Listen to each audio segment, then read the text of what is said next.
Shalom, shalom, peuple de Dieu, et bienvenue à la Rhapsodie du vendredi 14 janvier 2022.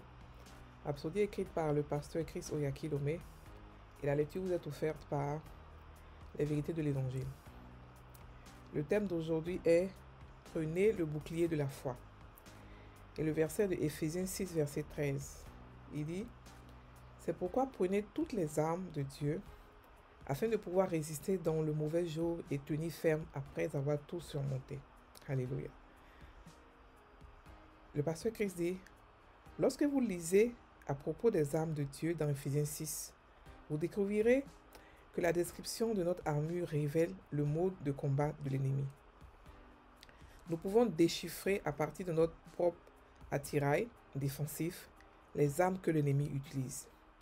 Et dans Éphésiens 6, verset 14 à 17, il a dit « Tenez ferme, donc, ayez à vos reins la vérité pour ceinture. Revêtez la cuirasse de la justice. Mettez vos chaussures à vos pieds le zèle que donne l'évangile de paix.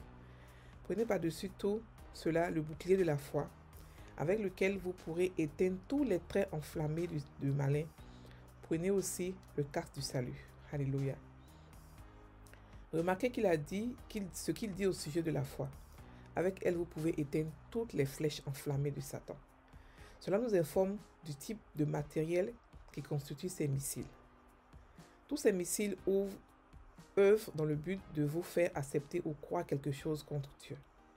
Ceux-ci peuvent être des flèches enflammées de découragement, de dépression, de peur, d'échec ou de maladie. Tous visant à vous faire prendre position contre la parole de Dieu. Mais la Bible dit, prenez par-dessus tout cela le bouclier de la foi, avec lequel vous pouvez éteindre tous les traits enflammés du malin. Éphésiens 6, verset 16. Avec votre foi, vous pouvez éteindre non pas certains, mais tous les missiles enflammés du méchant. Votre foi est votre bouclier. Prenez votre foi. Ne l'abandonnez pas. Quelqu'un a dit, j'agissais réellement avec foi, mais les choses ont mal tourné et j'ai abandonné. Non, ne laissez pas tomber votre foi. Les missiles dirigés contre vous par des forces démoniaques ne peuvent être détruits que par la foi. La Bible dit, ainsi la foi vient de ce qu'on entend, et ce qu'on entend vient de la parole de Dieu, de Christ. Romains 10, verset 17. Plus la parole de Dieu entre dans votre esprit, plus vous avez la foi, et plus vous utilisez votre foi, plus elle est renforcée. Et quand le diable lancera ses missiles, vous serez imperturbable, car ils seront désintégrés par votre bouclier de foi. Alléluia. Donc ici, le pasteur, fin de la Rhapsodie, pardon. Le pasteur parle de la foi. Il parle du bouclier de la foi. Et il explique que avec les armes que nous avons dans Éphésiens 6, nous pouvons comprendre comment est-ce que le diable utilise. Par exemple, lorsqu'il dit « Tenez donc ferme à vos pieds la vérité pour ceinture », ça veut dire que il va utiliser la contre-vérité pour pouvoir nous attaquer. Il va prendre la vérité et puis essayer de la changer pour pouvoir attaquer. Donc, on peut voir ici que toutes ces armes-là sont exactement pour des choses bien précises. Mais ici, nous parlons de la foi, le bouclier de la foi, avec lequel nous pouvons effacer. Parce qu'il a dit prendre par-dessus tout le bouclier de la foi, avec lequel vous pourrez éteindre tous les traits enflammés du malin. Ça veut dire que le diable attaque, c'est vrai, il attaque, ça c'est sûr, il ne fait qu'attaquer. La Bible dit qu'il rôde comme un lion, cherchant qui est attaqué. Mais on a une arme qui peut éteindre toutes les attaques. Et cela est la foi. Alléluia. Ça veut dire que il a dit par-dessus tout, ça veut dire que c'est le plus important de toutes les armes. C'est l'arme la plus importante, pardon. Donc, nous devons prendre le bouclier de la foi. Mais c'est quoi la foi? Beaucoup d'entre nous ne savent pas ce que c'est que la foi, ne savent même pas comment utiliser. Nous devons aiguiser notre foi. Parce que sans la foi, il est impossible d'être agréable à Dieu. Pourquoi? Parce que tout se prend dans le royaume des cieux par la foi. Tout se prend par la foi. Alléluia. Et la foi est quelque chose que nous avons tous expérimenté, mais nous n'avons pas fait attention du processus qu'on a suivi. On a tous eu plus ou moins on a tous eu des envies ou des obsessions pour avoir quelque chose et nous avons obtenu la chose. Nous avons utilisé notre foi sans nous rendre compte. Et tout le monde a la foi. Les chrétiens comme les non-chrétiens. Mais la foi du chrétien est sanctifiée. C'est-à-dire qu'elle peut faire des choses extrêmement grandes parce qu'elle est sanctifiée et elle a la nature, le chrétien a la nature de Christ. Donc par exemple, comme ça, la foi d'un païen peut le guérir lui seul. Mais la foi du chrétien peut guérir plus de personnes à la fois. C'est-à-dire que ça peut guérir en masse. Mais là n'est pas le focus. Le focus ici, c'est d'utiliser la foi, de s'entraîner sur la foi. Alléluia. Et la foi n'est pas vraiment compliquée à comprendre. Si vous vous rappelez de ce que toutes vos victoires que vous avez eues, comment est-ce que vous avez procédé, le processus, comment vous avez eu la victoire, vous allez comprendre le processus de la foi.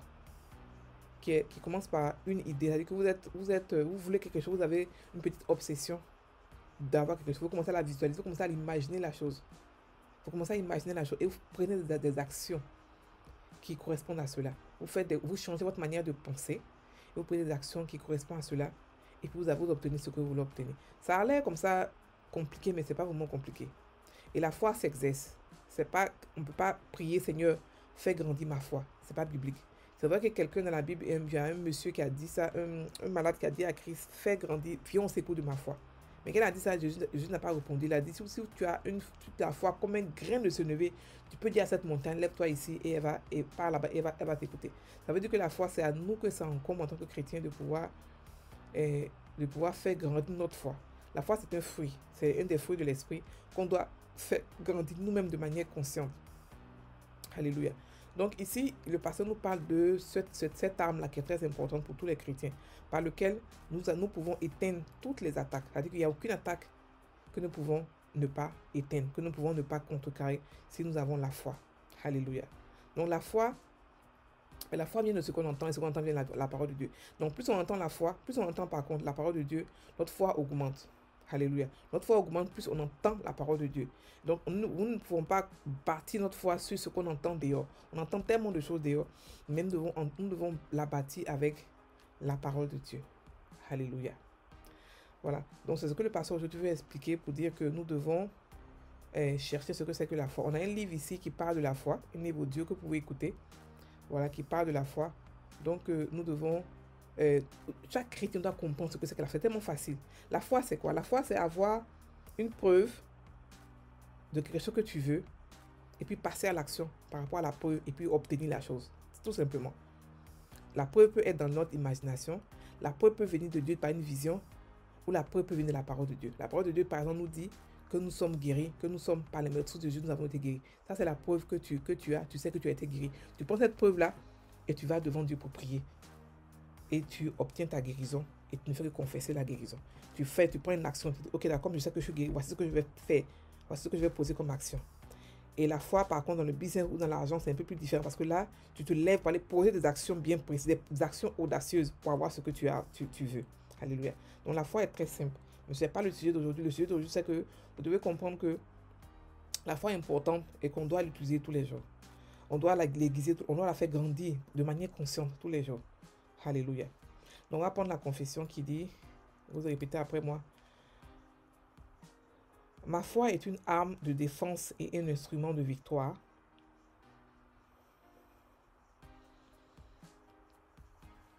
Sur et contre l'adversaire et les adversités.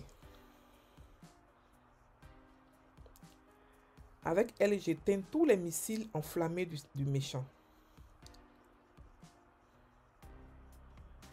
La parole de Dieu a pris pleine possession dans mon esprit.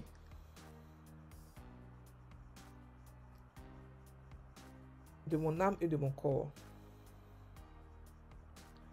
Je suis éternellement victorieux en Christ. Car ma foi est la victoire qui triomphe du monde. Alléluia. Frères et sœurs en Christ, passez une très bonne journée. Soyez bénis au nom de Jésus.